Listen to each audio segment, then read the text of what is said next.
تو کوئی نہ کوئی آفت، کوئی نہ کوئی آفت آ رہی ہے، آ رہی ہے، آ رہی ہے۔ پھر اس سے زیادہ رونا مجھے اس پہ آیا کہ کسی کو ہوش ہی نہیں آ رہا۔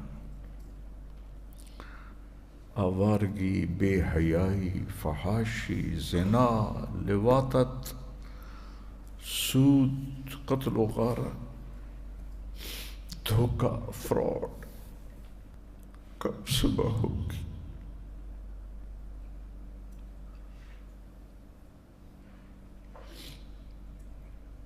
کب صبح ہوگی؟ اتنا لمبا عرصہ کبھی زوال نہیں آیا امت میں، سویا ہوا نصیب۔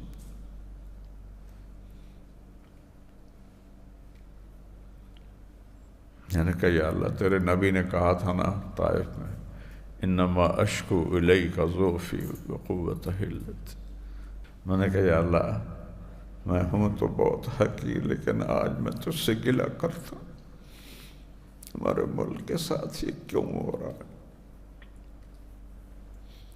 غریب لوگ بیچارے جو روٹی کو ترستے ہیں، ایک وقت پکاتے ہیں، ایک وقت فاقہ کرتے ہیں۔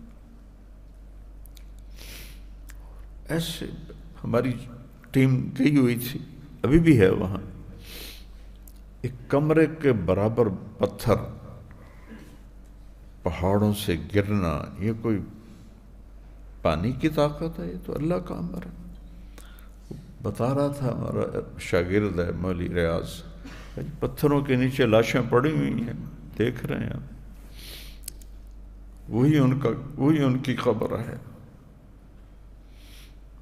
جو پانی میں بہہ گئی، ان کو مچھلیاں کھا جائیں گی۔ اللہ سے تو کوئی چیز چھپی ہوئی نہیں ہے، سب کو زندہ کرے گا، شہداء ہیں، لیکن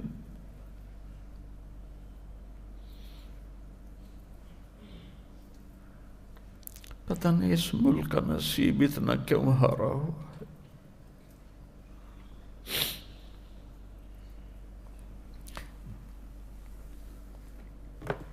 فرقہ واریت، مذہبی نفرت، میں 100 ملک پھرا ہوں، کہیں ایسی نفرت میں نے نہیں دیکھی۔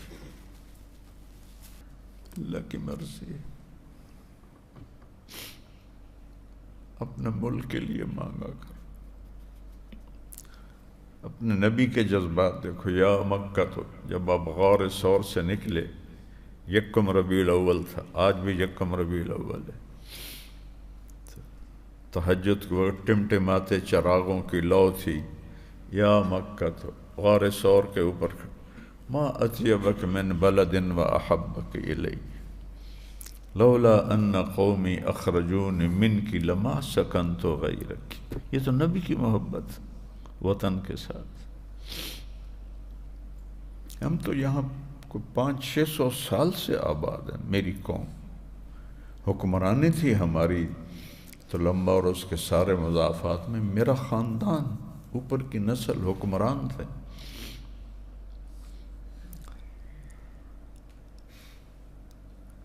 تو میرا تو سارا خمیر یہاں دفن ہے۔ یہ جو طوفان آئے ہیں، اس کے مادی سبب 2 ہیں، کہ یہ جو لکڑی کے تاجر ہیں، یہ اور جو جنگلات کے افسر ہیں، یہ خبیث پھانسی کے قابل ہیں۔ انہوں نے پہاڑوں کو صاف کر دیا، درخت کاٹ کے پورے یورپ میں کوئی ٹہنی درخت کی نہیں کاٹ سکتا، ٹہنی، گھر کے اندر لگے درخت کی بھی ٹہنی کاٹنے کا پتہ چلے تو پولیس آ جاتی ہے۔ تو انہوں نے لاکھوں درخت کاٹ دیے، اور اوپر سے پہاڑوں میں شگاف کر کے سفید پتھر نکالو، سرخ نکالو، نیلا نکالو، پیلا نکالو، تو زمین کے جغرافیے کو ان کم بختوں نے ہلا کے رکھ دیا۔ یہ بھی ایک وجہ ہے، ویسے تو اللہ کا امر ہے، لیکن سائنسی طور پر یہ وجہ ہے۔ یورپ میں کیوں نہیں بادل پھٹ رہے؟ وہاں بھی تو پہاڑ ہیں، اس سے زیادہ سردی ہے، اس سے زیادہ بادل ہیں، وہاں کیوں نہیں پھٹ رہے، یہاں کیوں پھٹ رہے ہیں؟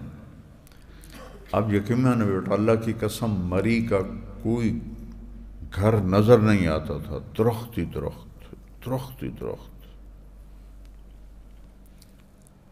تو ایک بہت بڑا سبب ہے پاکستان کی۔ کیا میں رات کل اتنا رویا ہوں کہ میری ہچکی نہیں بند ہوئی کہ یا اللہ تو نے ہمیں کن کے حوالے کر دیا۔ یہ ہزاروں کو جو پانی نگل گیا، سینکڑوں نہیں ہیں، ہزاروں ہیں، بچیاں، بچے، بڑے، بوڑھے، جوان، کہاں ان کی قبریں بنی؟